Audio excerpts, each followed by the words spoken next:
wish to first thank all of you for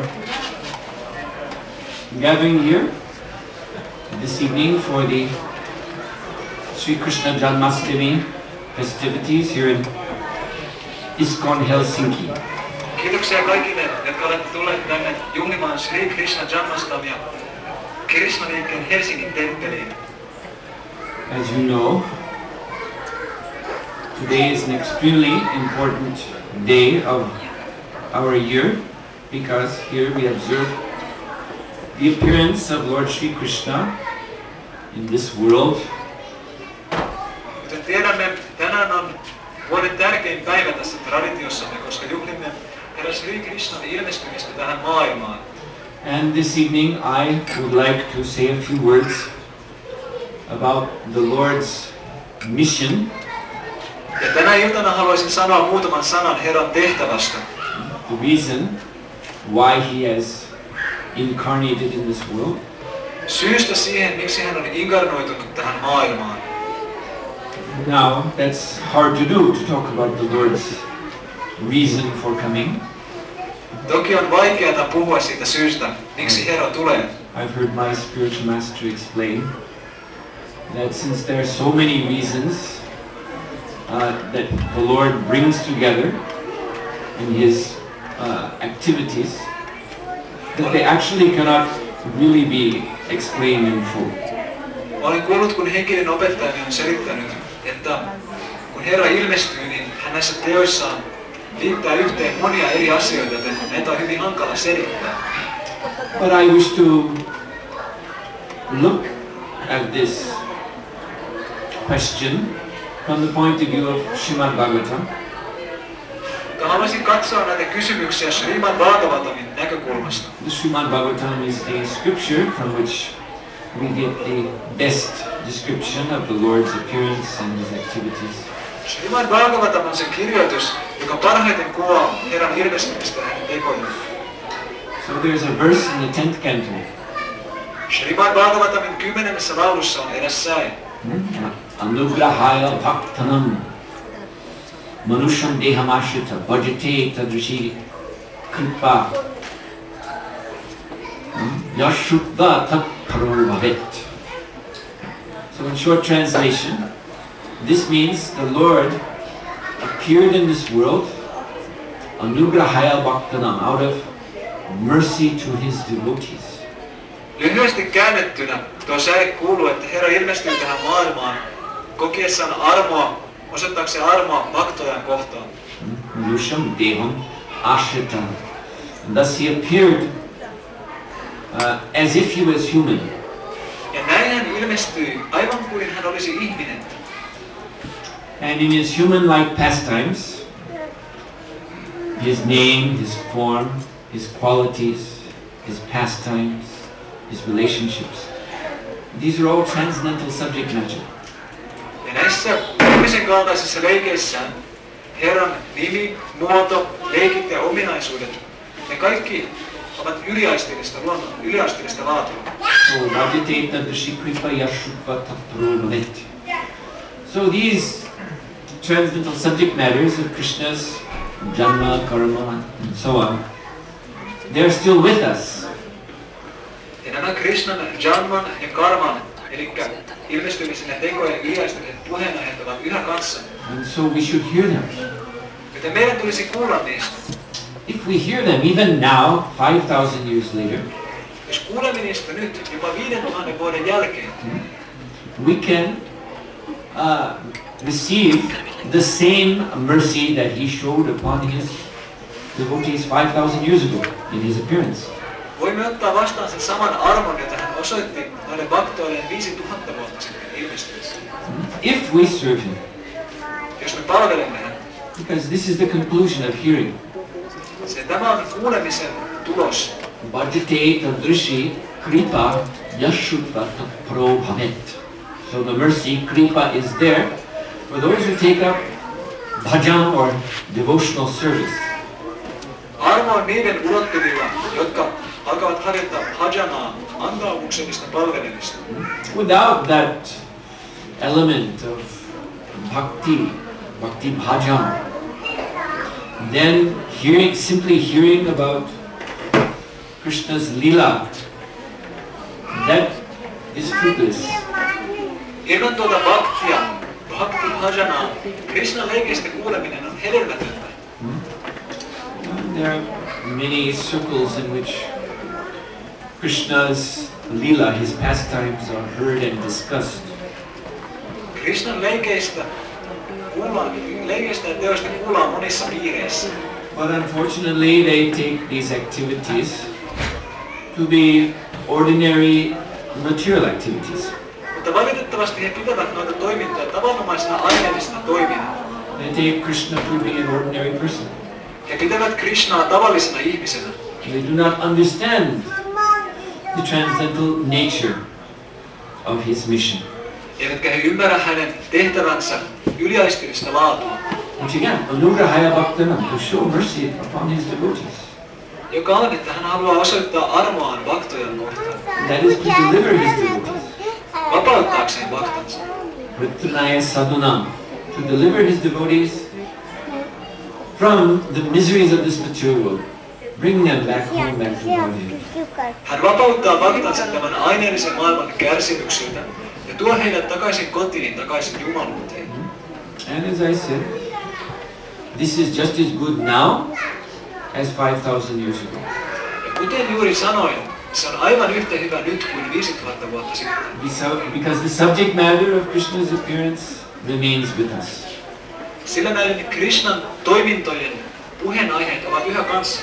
But we must receive it properly. Ja meidän on otettava ne vastaan oikealla tavalla. Like the Bhagavatam says. Kuten Bhagavatamissa sanotaan. Pravrishta karna rangrenha svanam bhava sororuham. The transcendental sound vibration Yliaistillinen äänivärähtely of Lord Krishna's appearance and activities joka koskee Herran Krishnan tekoja ja toimintoja. Should enter through the holes of our ears. Pitäisi tulla sisään korva-aukoista. And go down into our heart. Ja mennä alas sydämeen. And there, bhava shororuham.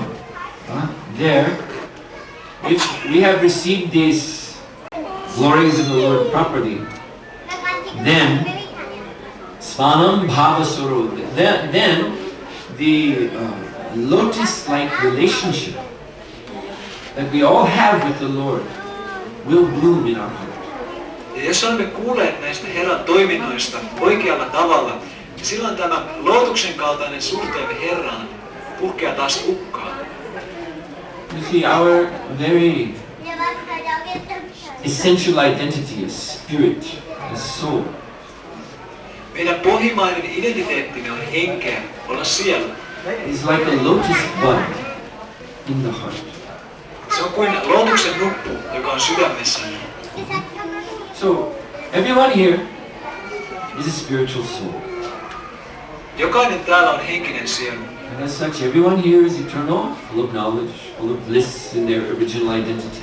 Alkuperäisessä identiteetissään jokainen on ikuinen, täynnä tietoa ja autuutta. Everyone here, everyone in the world, every living creature. Jokainen täällä, jokainen maailmassa, joka ikinen elävä olento. The question is, do we know this? Mutta kysymys kuuluukin, että tiedämmekö me tämän? Have we realized this? Olemmeko me oivaltaneet? But that is very few. Hyvin harvat. Manusharam sahasreshu kashchid yatati siddhaye, Krishna says. Out of many, many thousands of people in this world, it is hard to find a few who are interested in siddha, in spiritual perfection. Krishna sanoo, että tuhansista ihmisistä on hyvin hankala löytää yhtäkään henkilöä, joka olisi kiinnostunut siddhasta, henkisestä täydellistymästä. So although very few are interested, still nobody can say it is not possible for me. Vaikkakin hyvin harvat ovat kiinnostuneet siitä, niin ei pidä sanoa, että se on mahdotonta meille. No, it is possible for everyone. Ei, vaan se on mahdollista jokaiselle. Because everyone is spirit soul. Sillä jokainen on henkinen sielu. And part and parcel of Krishna. Krishnan olennainen osa. So now this soul is like a closed lotus bud in the heart. Mutta parhaillaan tuo sielu on kuin lootuksen sulkeutunut nuppu sydämessä. And I was, at the beginning, I sang Lord Chaitanya's 8 prayers. And he makes the same point in the first verse of his Shikshashtakam. Ja aivan aluksi lauloin herra Chaitanyan 8 rukousta, joista ensimmäisessä hän puhuu tästä samasta asiasta. He speaks of Shreya Kaireva Chandrika Vitadanam. This glorification of Lord Krishna, Sankirtan, hearing and chanting about him, spreads the moonlight rays of our good fortune. Hän sanoi, että tämä herra Krishnan ylistäminen, Shri Krishna Sankirtana, levittää hyvän onnemme kuun kaltaisia säteitä. And when that moonshine, benediction moon, touches our heart, kun tuo kuun paiste, hyväenteisyyden kuu, koskettaa sydäntämme, then Kairava, the white lotus in the center of our heart, begins to open. Niin silloin Kairava, tuo valkoinen lootus sydämemme sisimmässä, alkaa avautua. And as it opens, Vidya, transcendental knowledge, spreads forth, just like when a lotus opens, such a sweet smell comes out. Ja kun se avautuu, niin henkinen yliaistillinen tieto herää sydämessä. Ja aivan kuten lootuksen avautuessa, niin ilmoille tulee hyvin kaunis tuoksu. And as it opens, Anandam Buddhi Vardhanam, the ocean of transcendental bliss begins to flow in our heart. Ja kun se avautuu, niin yliaistillisen autuuden valtameri alkaa taas virrata sydämessä. So the same point is made in the Srimad Bhagavatam. Samasta asiasta puhutaan Srimad Bhagavatamissa. Vishtakarna Randrena Svanam Bhava Sharoduram. That just let this transcendental subject matter about Sri Krishna's appearance and his activities come into your heart. Yksinkertaisesti antakaamme herra Sri Krishnan leikkejä ja toimintoja koskevien puheenaiheiden tulla sydämeen. And the lotus of your loving relationship with Krishna will open. Silloin tämä rakastavan suhteemme lootus tulee taas avautumaan. And simultaneously, Junoti Shamalam Krishna, Ita Shalilasya Sarat. All dirty things in the heart are flushed out, washed away. Ja samanaikaisesti kaikki likaiset asiat sydämestä huuhtoutuvat pois. This is our problem in this material world, that our hearts are filled with dirty things. Tämä on ongelmamme tässä aineellisessa maailmassa, että sydämemme on täynnä kaikkia likaisia asioita. Impure desires. Epäpuhtaita toiveita. And we act upon them. Ja toimimme niiden mukaisesti. And this creates karma. Ja tämä synnyttää karman. And for that reason the soul takes birth here again and again and again. Ja tästä syystä sielu syntyy täällä uudestaan, uudestaan ja uudestaan. Trying to fulfill all these material desires. Yrittäessään täyttää kaikki nuo aineelliset toiveet. But the real solution to all these material desires is just to flush them out. Mutta todellinen ratkaisu näille kaikille aineellisille toiveille on vain huuhtoa ne ulos. Because they can never be satisfied. Koska niitä ei koskaan voida täyttää. You can notice that. Basic material desires like hunger, thirst, sex desire. You satisfy them. If you're thirsty, you drink. But how long before you're thirsty again? On nämä perusruumiilliset tarpeet, kuten nälkä, jano, sukupuolinen toive. Esimerkiksi, jos meitä janottaa, voidaan juoda vettä, mutta hetken kuluttua olemme jälleen taas janoisia. So thirst, Krishna in Sanskrit, it symbolizes all desire. Joten sanskritin kielen sana Krishna, jano, niin se symbolisoi kaikkia eri toiveita. So material desires are called asat Krishna. Desire for things that are not real. Aineellisia toiveita kutsutaan asat Krishnaksi. Jano sellaisia asioita, jotka eivät ole todellisia. So we work very hard to satisfy these desires. Joten me teemme kovasti työtä tyydyttääksemme nuo toiveet. But whatever we gain from our work, it is not real. Mutta mikä hyvänsä työn tuloksemme onkaan, se ei ole todellinen. Because it does not last. Koska se ei kestä. And we are not satisfied. Eikä me ole tyytyväisiä. So therefore, the position of the soul in this material world is actually hopeless. Tästä syystä sielun tilanne tässä aineellisessa maailmassa on toivoton. So one really becomes intelligent when he finally decides, I'm going to just rid myself of all these desires. Sitten kun henkilöstä tulee todella älykäs, niin hän ymmärtää, että minun täytyy vaan vapauttaa itseni näistä toiveista. And that we do just by one process, hearing, Ja tähän auttaa vain yksi menetelmä, kuuleminen chanting, ja laulaminen. Shravanam, Kirtanam, then Vishnu Smaranam. Then in the core of the heart we always remember the Lord. Ja näistä seuraa se, että sydämemme sisimmässä tulemme aina muistamaan Herran. So this is how now here in year 2003, we can achieve Krishna's mercy. Tämä on se menetelmä, jolla nyt täällä Euroopassa vuonna 2003 mekin voimme saavuttaa Krishnan armon. Just as his devotees 5,000 years ago achieved his mercy when he descended into this world. Aivan kuten hänen baktansa 5000 vuotta sitten saavuttivat hänen armonsa, kun hän laskeutui tähän maailmaan. Avatar in Sanskrit means to come down. When the Lord comes down and presents himself even to our present senses. Avatara, joka on sanskrittia, tarkoittaa, että Herra laskeutuu tänne maailmaan ja hän ilmentää itsensä niin, että me voimme havaita hänet jopa nykyisillä aisteilla. But the spiritual sound vibration of his name and his activities, that is also avatar. Mutta hänen nimensä ja toimintojensa henkinen äänivärähtely on myöskin avataara. Krishna is absolute. He is not different from his name. He is not different from his kata, from the bona fide discussions about him. Krishna on absoluuttinen, joten hän ei eroa nimestään, eikä hän eroa kathasta, todellisesta häntä koskevista keskusteluista. So this verse, Pravishtakarna Randrena, means let him in to the holes of your ears and he will appear in your heart. Joten tämä tarkoittaa sitä, että hänet tulee päästää sisään korva-aukoista, päästää sydämeen. And so this is what the Krishna consciousness movement is all about. Ja tästä on kyse tässä Krishna-tietoisuusliikkeessä. Lord Krishna himself appeared 5,000 years ago, and a little more than 500 years ago, Lord Chaitanya Mahaprabhu, he expanded the Krishna consciousness movement through the world.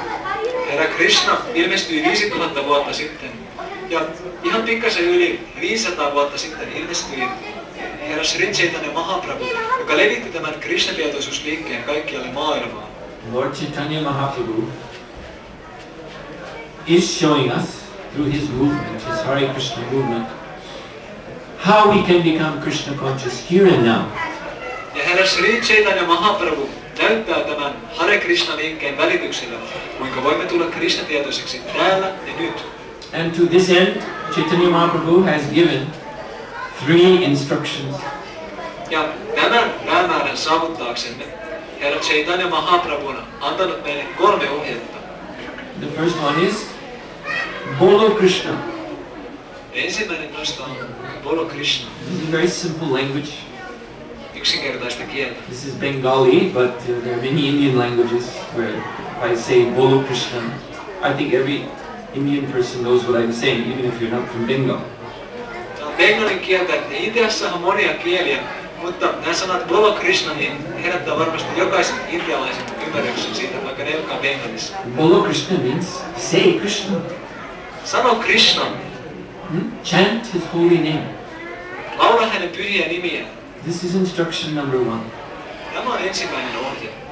The next instruction is Bhajo Krishna. Worship Krishna. Seuraava on palvo Krishna. Very simple. Hear about Krishna, then worship Krishna. Kuule Krishnasta ja sitten palvo häntä. And then furthermore, Koro Krishna Shiksha. Teach others how to do this. Ja sitten opeta muita tekemään näin. So this is the essence of Lord Chaitanya Mahaprabhu's movement. 3 simple principles. Ja tämä on Herra Chaitanya Mahaprabhun liikkeen ydin. 3 yksinkertaista periaatteita. And by executing these 3 principles, the Lord's mercy comes down upon us. Ja näitä periaatteita harjoittamalla tulemme vastaanottamaan Herran armon. And indeed the Lord appears within the heart of his devotee. Ja Herra ilmestyy tuon bhaktansa sydämessä. All the Lord's pastimes appear in the heart. Ja kaikki hänen leikkinsä ilmestyvät siellä. In Brahmasamhita Premanjana Churita Bhakti Vilochanena Santoksa Daiva Hrideshu Vilokranti. When the eyes are smeared with the salve of love, then it is possible to see Krishna even now. Brahmasamhitassa sanotaan, että kun silmät on voidettu rakkauden salvalla, niin on mahdollista nähdä Krishna jopa nyt. Ananda Chinmaya Rasa Matyamanaksu. So Krishna's Ananda Lila, his blissful pastimes, they can be known by one who is manaksu, who is pure in mind. Krishnan autuat leikit voi tuntea vain se, jonka mieli on puhdas. Everyone's mind can become clean and pure by taking up these three simple principles, these three simple instructions of Chaitanya Mahaprabhu. Jokaisen mieli voi puhdistua, kun otetaan nämä Chaitanya Mahaprabhun 3 ohjetta. And this is what makes perfection possible now in this highly imperfect age. Ja näin on mahdollista saavuttaa täydellistymä jopa nyt tällä hyvin epätäydellisellä aikakaudella. There is a very nice couplet of verses that are given by Sri Narada Muni. Sri Narada Muni on antanut hyvin hienon sääparin. He says, Aradito Yadi Haris Tapasa Tatakim Na Aradito Yadi Haris Tapasa Tatakim. This is the first couplet. So this means that if you worship Krishna, Aradito Yadi Harish, if you worship Krishna, then Tapasa Tatakim.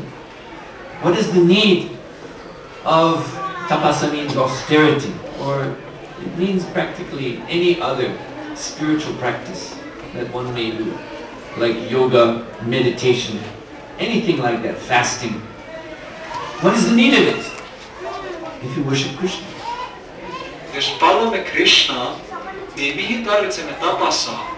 Mutta tämä sana tapassa tarkoittaa myös kaikenlaisia muita henkisiä toimintoja, kuten joogaa, mietiskelyä, itsekuriharjoituksia. Joten jos palvomme Krishnaa, niin mihin noita asioita enää tarvitaan? Because Krishna is the goal of all paths of spiritual progress. Sillä Krishna on kaikkien henkisen elämän teiden polkujen päämäärä. Yes, he declares this in the Bhagavad Gita, that all paths are leading to me. Näin hän julistaa Bhagavad Gitassa, että kaikki polut johtavat minuun. So therefore, Ararito Yadi Haris Tapasatikim. What is the need of doing anything else if you simply worship Krishna? Mihin tarvitaan enää mitään muuta, jos yksinkertaisesti palvomme Krishnaa? And Nararito Yadi Haris Tapasatikim. If you are not worshipping Krishna, then also what is the use of doing anything else? Ja jos emme palvo Krishnaa, niin mitä hyötyä sitä on mistään muustakaan? There will be no use. Ei mitään hyötyä. Because Krishna is the goal. Sillä Krishna on päämäärä. So if one is doing something, some spiritual practice, but not achieving the goal, what is the point of it? Jos tehdään jotain henkisiä harjoituksia, mutta ei saavuteta päämäärää, niin mitä hyötyä siitä on? And then again, Antavihir Yadi Haris Tapasa Tatakim. If in your heart and all around you, you are seeing Krishna, you are seeing God, then what is the use of fasting, austerity, yoga, meditation, this, that? Joten jos sydämessämme ja kaikkialla ympärillämme näemme Krishnan, Jumalan, niin mitä hyötyä enää sitten on itsekuriharjoituksesta, paastoamisesta, mietiskelystä, joogasta, kaikista tällaista asioista, mitä hyötyä näistä on? Again, Namtarvihir Yadi Haris Tapasa Tatakim. If one does not perceive the Lord within and without, what is the use? Joten jos Krishnaa, Herraa ei havaita sisällä ja ulkona, niin mitä hyötyä näistä asioista on? So Krishna is the goal, and you can have Krishna. You can have that goal yourself. Krishna on päämäärä. Me voimme saavuttaa hänet itse. Because he is not different from his holy name. He is not different from the pure subject matter of his appearance and pastimes. Sillä hän ei eroa tästä pyhästä nimestään, eikä hän eroa näistä puhtaista puheenaiheista, jotka käsittelevät hänen ilmestymistään leikkeen. As it is explained by Srila Rupa Goswami, Nama Chintamani Krishna, the name of Krishna, and just as Krishna himself is Chintamani. Chintamani means of a substance that is pure consciousness. Srila Rupa Goswami selittää tätä, että tämä Herra Krishnan nimi on Chintamania. Sana Chintamani tarkoittaa puhdasta tietoisuutta. See, when we speak of Krishna's form, his vigraha, it is a form of pure consciousness. It is not a form of matter. Puhumme Krishnan muodosta, niin tuo muoto on tehty puhtaasta tietoisuudesta, ja se ei ole aineellinen muoto. And similarly, Krishna's holy name is a sound of pure consciousness. Samaten Krishnan pyhä nimi on puhtaan tietoisuuden muoto. Therefore, Abhinadvan Nama Nami Nomi. There's no difference between the name and the one who is named. Joten ei ole mitään eroa tällä nimellä ja sillä, kenelle tuo nimi kuuluu. So therefore, Bolo Krishna, just chant Krishna's name. Siksi Bolo Krishna, laukakaa vain Krishnan nimeä. Bhaja Krishna, just worship him. Palvokaa häntä. And Guru Krishna Shiksha. Help others learn about Krishna. Ja auttakaa muita oppimaan Krishnasta. So that is the purpose of this Hare Krishna movement. Tämä on tämän Hare Krishna liikkeen tarkoitus. That is the purpose of Lord Krishna's descent into this world. Ja tämä tarkoitus on myös Herra Krishnan ilmestymisellä tähän maailmaan. So that is why this Janmastami celebration that you're all gathering here is so important, ultimately important, important in the greatest sense. Siksi tämä Janmastami-juhla, se että kaikki kokoonnumme tänne, se on hyvin tärkeä, se on pohjimmaisen tärkeä sanan varsinaisessa merkityksessä. Because here we're doing these three things. Sillä täällä teemme näitä kolmea asiaa. Chanting Krishna's name, worshipping Krishna, and everyone who comes, every guest who comes, is learning about Krishna. Täällä laulamme Krishnan nimeä, palvomme häntä, ja jokainen vieras, joka tulee paikalle, niin myös oppii hänestä. And so, by this process, Bhajate Tadrishi Kripa. Then Krishna's mercy showers upon us all. Tätä menetelmää seuraamalla Krishnan armo laskeutuu meidän kaikkien ylle. Svanam Bhava Shururam. The lotus of our loving relationship with Krishna is opening in our heart. Tuon rakastavan suhteemme lootus avautuu taas sydämessä. So this is the rarest opportunity. Tämä on mitä harvinaisin mahdollisuus. Right now, where are we? We're in Helsinki, a city far away from India. Joten missä nyt olemme? Olemme Helsingissä, joka on kaupunki hyvin kaukana Intiasta. In India right now, in Sri Vrindavan Dham particularly, but in so many other places. They're observing Sri Krishna Janmastami, great festive joy. Intiassa, erityisesti Sri Vrindavan Dhamassa, juhlitaan tätä Sri Krishna Janmastamia hyvin iloisesti ja juhlallisesti. But because of the desire of Lord Krishna and Chaitanya Mahaprabhu, the Janmastami is spread all around the world, even to this lonely place. Jopa tänne Herra Krishnan ja Herra Chaitanya Mahaprabhun toiveesta tämä Janmastami-juhla on levinnyt jopa tänne, tähän hyvin yksinäiseen paikkaan. You see? Helsinki is such a place, even the summer. You're lucky if there's summer. Helsinki on sellainen paikka, että jopa kesällä niin ollaan hyvin onnekkaita, jos aurinko paistaa hetkisen aikaa. This year you've had a pretty nice summer, but it seems to be going away right now. Tänä vuonna täällä on ollut hyvä kesä, Mutta näyttää siltä, että se on parhaillaan menossa pois. Generally it is cold and dark here. Yleensähän täällä on hyvin pimeätä ja kylmää. And we know, the Vedas tell us that the environment a person is in, that reflects their consciousness too. Ja Vedat kertovat meille, että tuo ympäristö, jossa henkilö elää, niin myöskin heijastaa hänen tietoisuuttaan.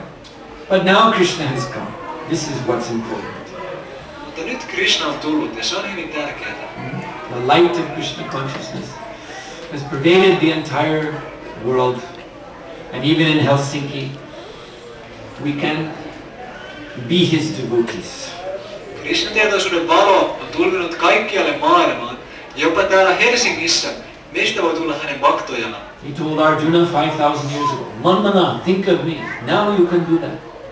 Hän sanoi Arjunalle 5000 vuotta sitten, Manmana, ajattele minua, nyt voimme tehdä niin. Baba Mad Bhakta, become my devotee. Yes, now you are his devotees. Tule minun palvojakseni. Kyllä nyt olette hänen palvojakseni. Madhyaji, worship me. We are doing that. Palvo minua. Me teemme sitä. Namaskuru. And humbly offer your respects to me. That we are doing here. Ja osoita hyvin nöyrästi kunnioitusta sinulle. Sitäkin teemme täällä. And in return, Krishna gives himself. Ja näitä asioita vastaan Krishna tarjoaa itsensä. This is the best deal of all. Tämä on kaikista paras kauppa. You do these simple things, like I've been telling you. Bolo Krishna, chant his holy name. Bhajra Krishna, worship him. These are very simple affairs. And in return, Krishna gives himself to you. Joten tehdään näitä yksinkertaisia asioita. Lauletaan Krishnan nimeä ja palvotaan häntä. Ja näitä asioita vastaan sitten Krishna antaa itsensä meille. We've been speaking a little about Krishna's lila. Olemme sanoneet muutamia sanoja Krishnan lilasta. So there in his lila there is one particular pastime which is very, very, we should say, poignant or very, very heart-touching. Herran leikeissä on eräs sellainen tapahtuma, joka on hyvin sydäntä koskettava. And this is seen in the rasa dance when Krishna is dancing with the gopis. Tämä on rasa-tanssissa, siinä kun Krishna tanssii gopityttöjen kanssa. So the gopis are Krishna's pure devotees in the form of cowherd maidens of Vrindavan, and they love Krishna. Gopit ovat Krishnan puhtaita palvojia Vrindavanan paimennettavien muodossa, ja he palvovat Krishnaa. They love Krishna to the point of divine madness. He rakastavat Krishnaa jopa yliaisteellisen mielipuolisuuden rajoille. They practically become crazy for Krishna. Kyllä, heistä tulee käytännössä katsoen sekopäitä Krishnan puolesta. It's like there's a wonderful prayer in the Srimad Bhagavatam spoken by the gopis. Srimad Bhagavatamissa on suuremmoinen rukous, jonka gopit ovat lausuneet. In which the gopis are expressing the pain that they feel in their hearts, thinking of Krishna's lotus feet. Gopit ilmaisevat tuossa rukouksessa sitä tuskaa, jota he kokevat sydämessään, kun he ajattelevat Krishnan lootuksen kaltaisia jalkoja. They imagine Krishna's lotus feet walking through the forest of Vrindavan. He's stepping on little pebbles and twigs and thorns that have fallen to the forest floor. He ajattelevat mielessään sitä, kun Krishna kulkee Vrindavanan metsikössä ja hän astuu jaloillaan, lotusjaloillaan maassa oleville pienille kiville ja piikkipensaille ja oksille. And they imagine how Krishna's feet must be pained by these. Ja he kuvittelevat sitä, kuinka Krishnan jalkoihin sattuu kaikki tämä. And they're feeling that pain within themselves. Ja he kokevat tuon tuskan sydämessä. Actually, Krishna, he's feeling no pain. He loves the Vrindavan forest. Todellisuudessa Krishna ei koe mitään tuskaa, vaan hän rakastaa tätä Vrindavanan metsää. But the gopis are so mad in their attachment for him that they're imagining these things and actually feeling that pain in their own hearts. Mutta gopit ovat niin hulluina näistä kaikista tunteistaan Krishnaa kohtaan, että kun he kuvittelevat näitä asioita, niin he kokevat sydämessään tuskaa. So anyway, Krishna calls these gopis at night with his flute. Yöllä Krishna kutsuu gopeja luokseen soittaen huilua. The sound of Krishna's flute is simply the holy name Radha. He's calling Srimati Radharani and all of her gopi girlfriends to join him. Ja tuo Krishnan huilun ääni on Srimati Radharanin pyhä nimi Radha. Näin hän kutsuu Srimati Radharania ja kaikkia hänen ystävättärien luokse. And they come so eagerly because they have been pining for him, practically pining to death. Ja he tulevat hyvin innokkaasti hänen luokseen, koska he odottavat kuollakseen pääsyä Krishnan luo. So here they come, hundreds and thousands and even millions of gopis. Joten näin he tulevat, sadat, tuhannet ja jopa miljoonat gopit. Lakshmi, Sahasra, it is stated like this in the Brahma Samhita that there are hundreds and millions of gopis, each one of whom is a Lakshmi actually. The goddess Lakshmi is worshipped in India. But in Krishna's pastimes, every gopi is Lakshmiji. Joten Brahma Samhitassa kuvaillaan, että nämä sadat ja miljoonat gopit tulevat Krishnan luo. Brahma Samhitassa sanotaan myös, että nämä gopit ovat todellisuudessa Lakshmeja, eli onnen jumalattaria. So hundreds and millions of Lakshmis in the form of cowherd girls are coming, running to see Krishna.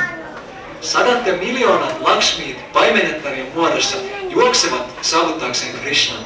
So here's a problem. Hundreds and millions of gopis and only one Krishna.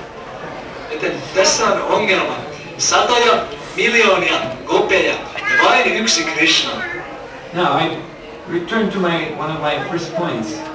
That many people, when they hear about Krishna's pastime, they're thinking, well, Krishna, yeah, he was an ordinary person, an ordinary young man, lusty young man, had girlfriends.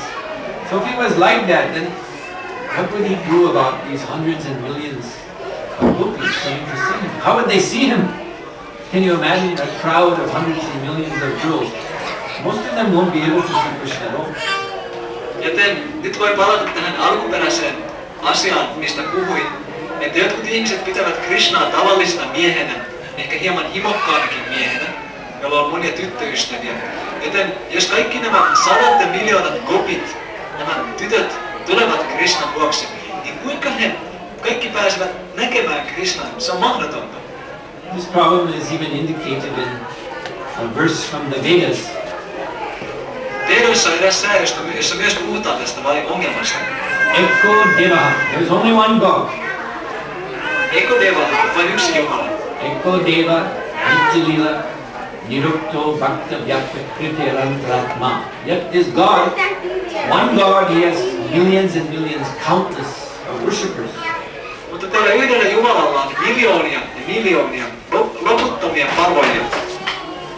But God's greatness is that he is able to give himself to every devotee. Mutta hänen suuruuttaan on se, että hän voi antaa itsensä jokaiselle bhaktalle. And this he shows in his lila with the gopis. Ja tämän hän osoittaa tässä lilassaan gopien kanssa. He expands so that he's standing by the side of every one of them. Hän laajentaa itsensä niin, että hän seisoo heistä joka ikisen rinnalla. Each Krishna standing beside each gopi, that is Krishna himself. Krishna seisoo jokaisen gopin rinnalla, ja tuo henkilö on aina Krishna itse. It is not a facsimile, Se ei ole joku sellainen vahanukke. but you send the fax and it's a copy. It's not a copy, this is the original. Tai niinkö joku, jos lähettää faksilla joku paperi, niin se ei ole sellainen joku kopio. vaan se on Original God standing next to every one of these gopi girls.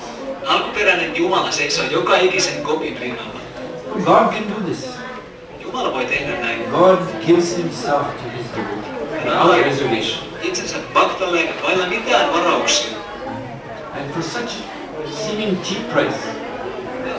Niitäkin näyttää hyvin pieneltä. I mean, here you are, you're seeing what we do. It's very simple things. Tällaista ollaan, ja kaikki näkevät mitä täällä tehdään. Hyvin yksinkertaisia asioita. And for this Krishna gives himself. Ja kaikesta tästä Krishna antaa itsensä. So I could say, yes, for a cheap price, God gives himself. Joten Jumala antaa itsensä hyvin halvasta hinnasta. But actually it is not cheap. Mutta ei tuo hinta ole niin halpa.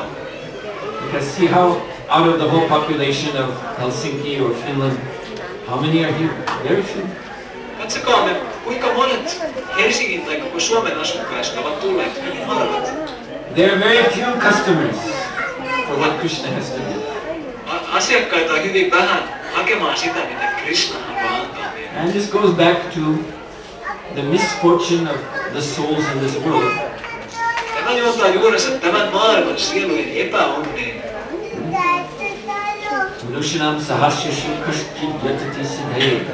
Out of thousands and thousands of human beings, so few are interested in spiritual perfection.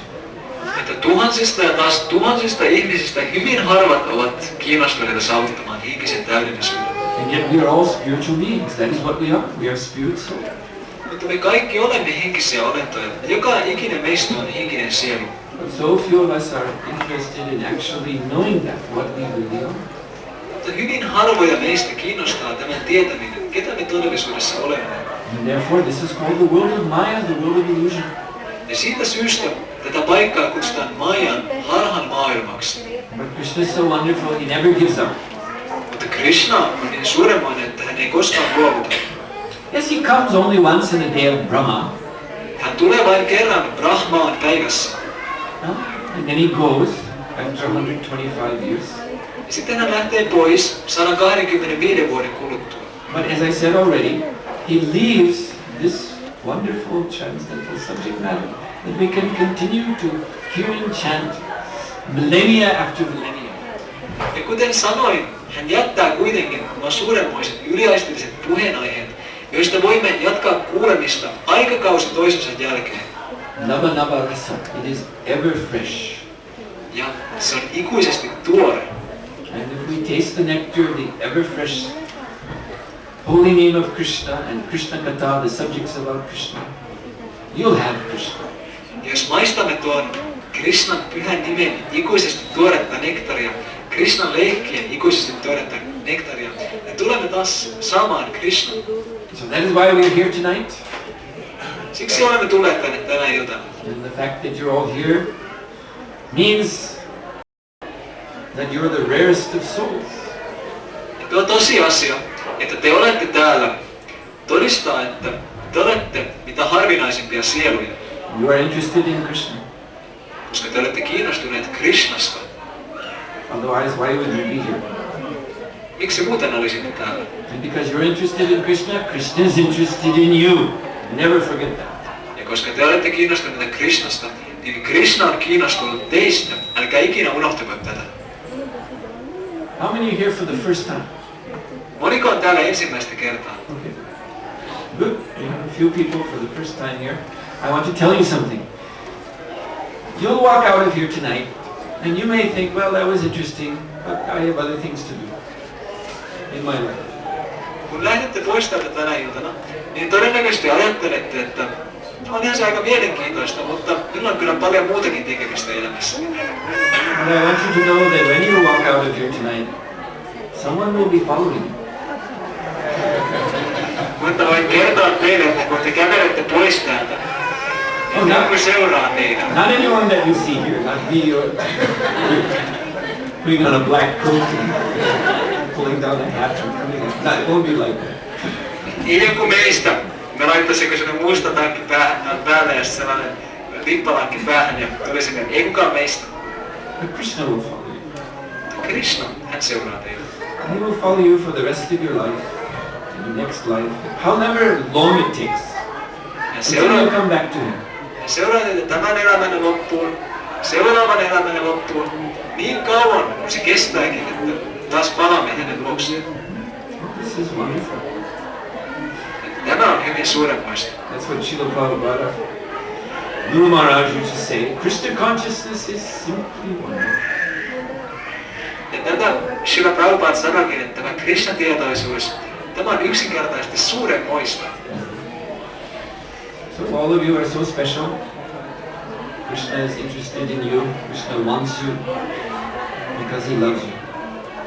Te olette kaikki hyvin erityisiä. Krishna on kiinnostunut teistä. Hän rakastaa teitä. So we're all honored that you've come. Joten se on meille suuri kunnia, että olette tulleet tänne. And The program will go on Ja ohjelma jatkuu, until after midnight. kunnes sitten puolilta öin. So, thank you. Hare Krishna, Srila Prabhupada ki jai. Shri Krishna Janmastami ki jai. Lord, bring